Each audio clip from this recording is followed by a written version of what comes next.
CM updates. Chhattisgarh में वर्ष 2023-24 में धान की बिक्री से 24,72,000 किसानों के खाते में आए 32,000 करोड़ रुपए। किसानों को धान के बकाया बोनस के 13,320 करोड़ रुपए का हुआ अतिरिक्त भुगतान। रायपुर में विहंगम संत समाज द्वारा आयोजित स्वरवेद कथा में शामिल हुए सीएम साय, कहा पूज्य संतों का आशीर्वाद प्रदेशवासियों पर बना रहे। प्रदेश की पहली अत्याधुनिक अन्नपूर्णा रसोई का बीते दिन जगदलपुर में सीएम साय ने किया लोकार्पण। मरीजों को मिलेगा गुणवत्तापूर्ण भोजन। राज्य में मुख्यमंत्री के नेतृत्व में सशक्त हो रही महिलाएं। दंतेवाड़ा के गाँवों की महिलाओं ने हल्दी की खेती की शुरू। सीएम अपडेट विस्तार से।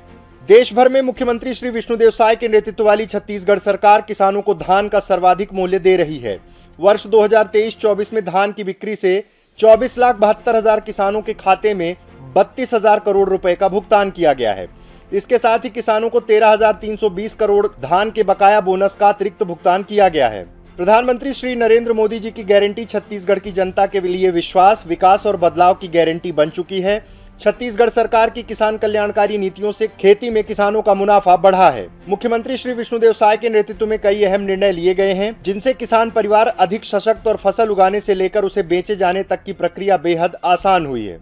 सरकार के परिवर्तनकारी फैसलों से छत्तीसगढ़ देश का एकमात्र ऐसा राज्य बन गया है जहां किसानों को धान का सबसे ज्यादा मूल्य मिल रहा है। कृषक उन्नति योजना के जरिए छत्तीसगढ़ के किसानों को 3100 रुपए प्रति क्विंटल की दर से प्रति एकड़ 21 क्विंटल धान की खरीदी की गारंटी दी जा रही है।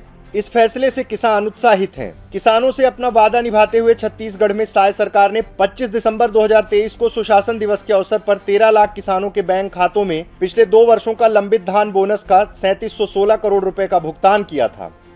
खेतों में काम करने वाले मजदूरों की समस्याओं को दूर करते हुए छत्तीसगढ़ की सरकार द्वारा दीनदयाल उपाध्याय भूमिहीन कृषि मजदूर योजना संचालित करने का निर्णय लिया गया है, जिसमें भूमिहीन कृषि मजदूरों को सालाना 10,000 रुपए की आर्थिक सहायता दी जाएगी। इस योजना के लिए सरकार ने वर्ष 2024-25 के बजट में 500 करोड़ रुपए का प्रावधान किया है। इसके साथ ही सरकार ने यह भी सुनिश्चित किया है कि किसानों को गुणवत्तापूर्ण खाद बीजों का वितरण भी समय के भीतर ही हो सके। आज मुख्यमंत्री श्री विष्णुदेव साय विहंगम योग संत समाज द्वारा आयोजित स्वरवेद कथा में शामिल हुए। राजधानी रायपुर के पंडित दीनदयाल उपाध्याय ऑडिटोरियम में उन्होंने संत प्रवर श्री विज्ञान देव जी महाराज का आशीर्वाद प्राप्त किया और उनके पावन सानिध्य में जय स्वरवेद प्रवचन को सुना। मुख्यमंत्री श्री साय ने इस अवसर पर कहा कि यह परम सौभाग्य की बात है कि माता कौशल्या की धरती और भगवान राम के ननिहाल छत्तीसगढ़ में हमें संत प्रवर श्री विज्ञान देव जी महाराज के पावन सानिध्य का सुअवसर मिला है।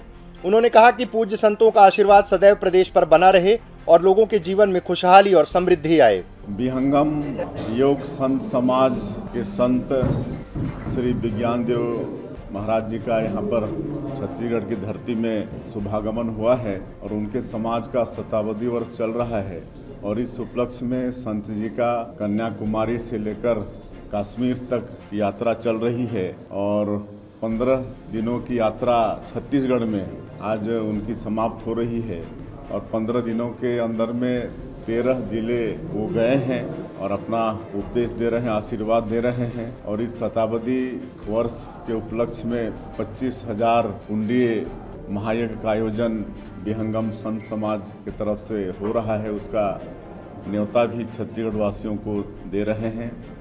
आज मुख्यमंत्री के नाते छत्तीसगढ़ की धरती में, छत्तीसगढ़ की राजधानी रायपुर में उनका स्वागत करने का हमको सौभाग्य मिला, उनका आशीर्वाद लेने का सौभाग्य मिला। मुख्यमंत्री ने समाज कल्याण के लिए विहंगम योग संत समाज के प्रयासों की प्रशंसा की। इस अवसर पर कोंडागांव विधायक सुश्री लता उसेंडी, विहंगम योग संत समाज के पदाधिकारी सहित समाज के अनुयायी मौजूद रहे। सुशासन के लिए संकल्पित मुख्यमंत्री श्री विष्णुदेव साय के नेतृत्व वाली सरकार में प्रदेश की पहली हाईटेक अन्नपूर्णा रसोई का लोकार्पण किया गया। बीते गुरुवार को मुख्यमंत्री द्वारा जगदलपुर के लोगों की सुविधा के लिए रसोई की शुरुआत की। अत्याधुनिक रसोई के माध्यम से महारानी जिला अस्पताल में इलाज के लिए आने वाले मरीजों को कम ऊर्जा की खपत और कम समय में गुणवत्तापूर्ण भोजन प्राप्त होगा। यह प्रदेश की पहली अत्याधुनिक रसोई है। छत्तीसगढ़ के मुख्यमंत्री श्री विष्णुदेव साय के नेतृत्व में समाज के हर वर्ग के विकास के लिए योजनाबद्ध तरीके से काम किया जा रहा है।